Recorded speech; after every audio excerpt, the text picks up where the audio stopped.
Yeah. No, they haven't called. But it'd be cool if they did, huh? Maybe someday.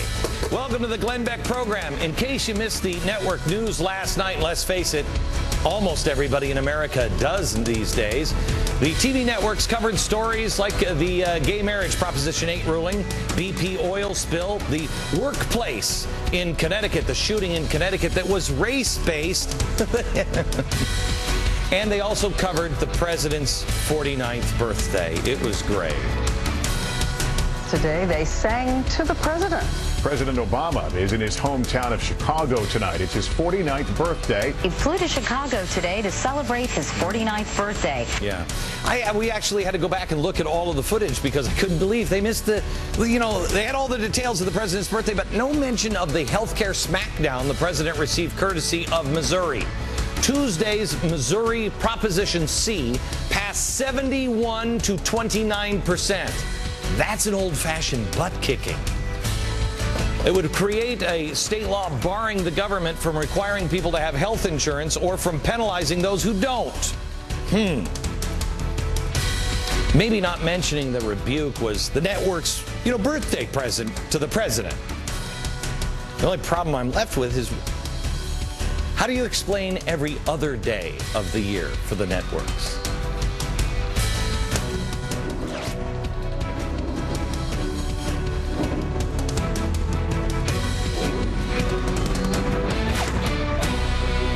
Happy birthday to you.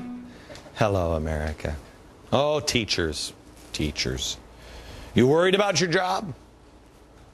Worry no more. Because Nancy Pelosi is galloping back on her white steed into Washington to save the day. She announced via Twitter, because she is so hip, she's reconvening Congress to vote on a $26 billion jobs bill.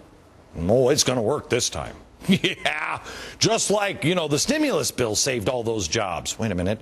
Unemployment is actually higher now than it was when we... Why do we need 26 billion extra dollars? Do you know? Why do we need 26 billion dollars when there's still $421 billion left? $421 billion left in the stimulus slush fund that we had to get out. Don't even read the bill. We've got to have this money now. And we still have $421 billion just sitting there in some Chinese bank account waiting to be spent.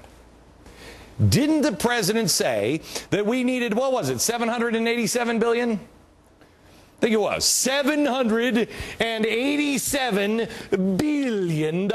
We needed that right away so we could save the jobs of police and fire and teachers, remember? Our states and local communities. It'll help Governor Ritter and Governor Strickland not have to lay off firefighters and teachers and police. In this recovery and reinvestment package, we put billions of dollars, not only to make sure that school districts who are getting hammered are able to keep their teachers, but also we have money in the package to make sure that we are retraining our teachers around math and science. They'll be the jobs of firefighters and teachers and police officers that would otherwise be eliminated if we do not provide states with some relief. Now, remember, I'm not a progressive elitist, so I'm not good with math or anything like that. But I think if I put a 2 here and a 6 here and a line like that, and then one of them straight lines like that,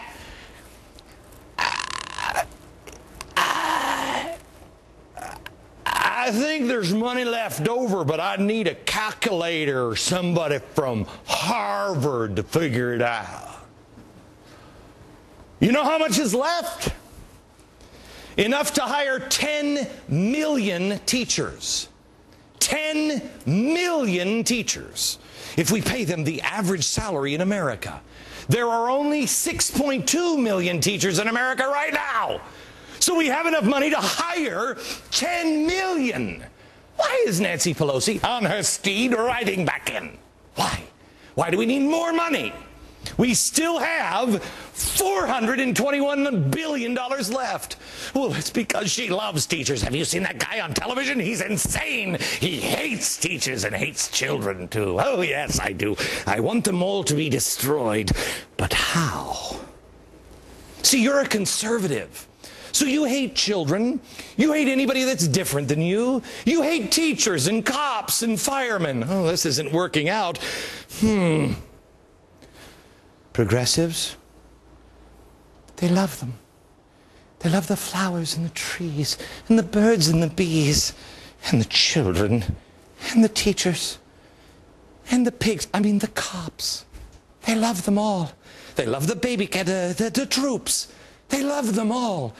Those are your friends in the Progressive Party. You, on the other hand, you hate them all. Let's just think for a second. $421 billion. Nancy needs another 26. How about the Department of Education? Do they have any money? Arnie Duncan loves teachers. Not more than his slush fund, but he loves teachers. He's hardly spent any of the $4.3 billion in stimulus money that he now has. What do you say, Arnie? You let that go to the teachers? No.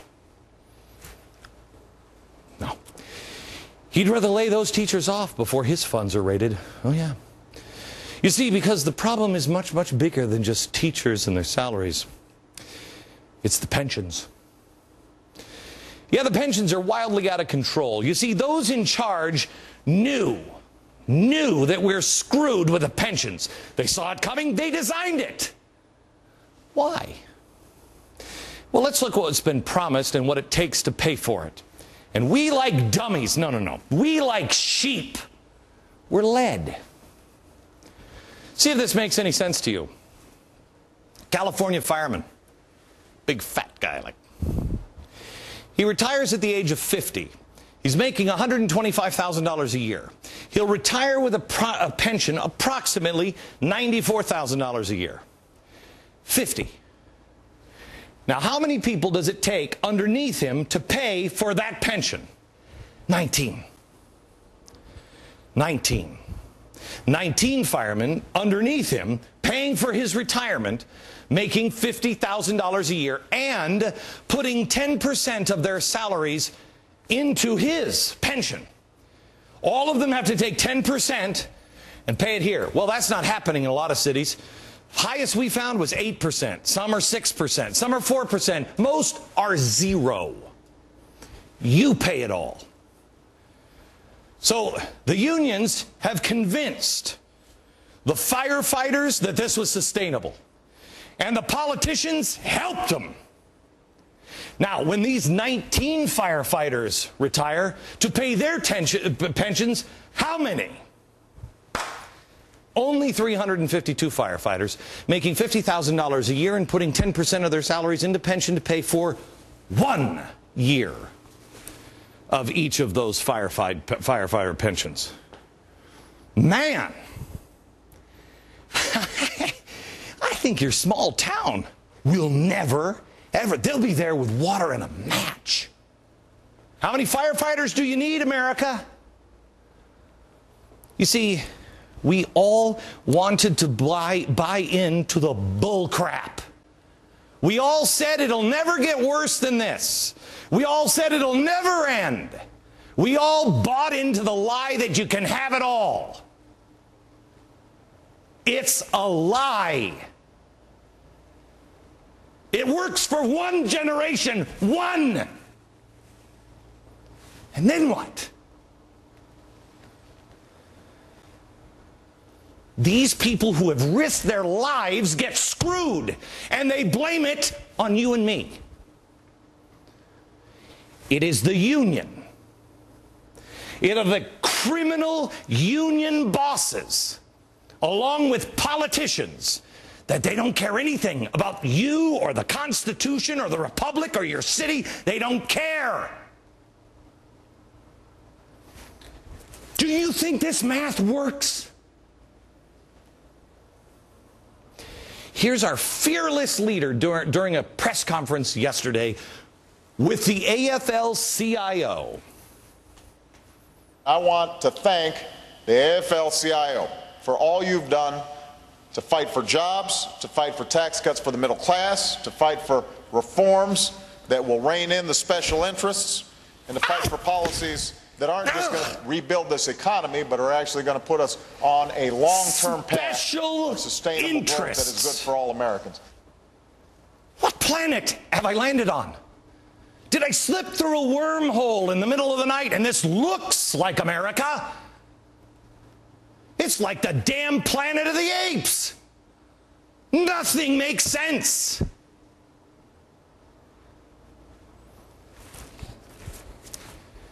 The guy who's helped destroy all of these pensions, Andy Stern, he's now on the Financial Oversight Committee.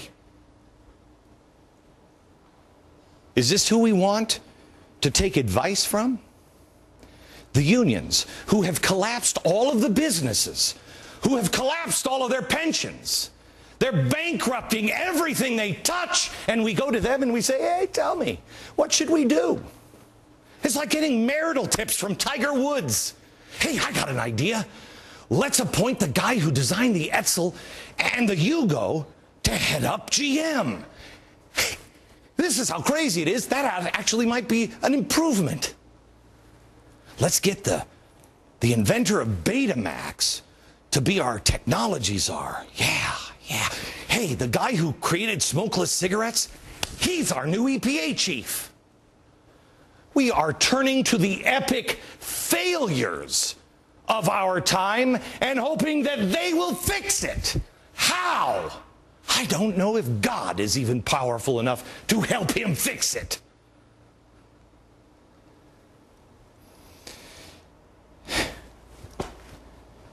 America, you watch the headlines. When are your neighbors going to wake up?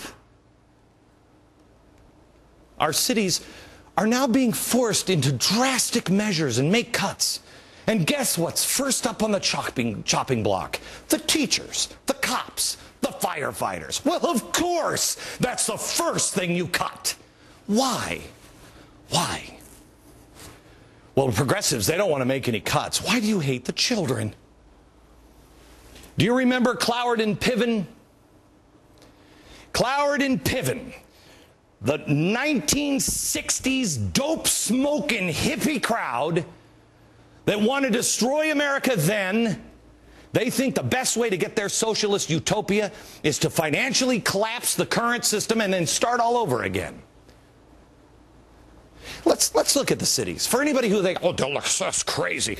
Let's look at the cities who are either threatening to cut or have already cut. Teachers, cops, and firefighters. Where are they? Show me the cities.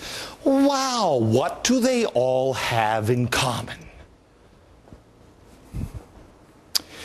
Well, you got sniper attacks and riots in Oakland, California. It's the third worst rated crime city in the U.S. Hey, but then you have East St. Louis. There's a paradise for you.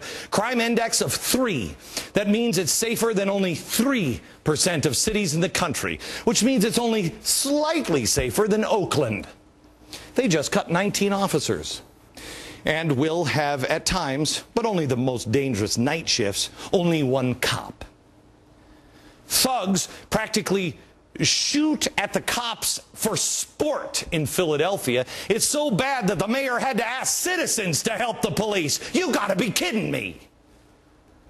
Beautiful Newark, which especially around fall when the trees match the blood in the streets. Oh, they're celebrating now a whopping 43 whole days without a single murder. Well, congratulations. Don't get too cocky.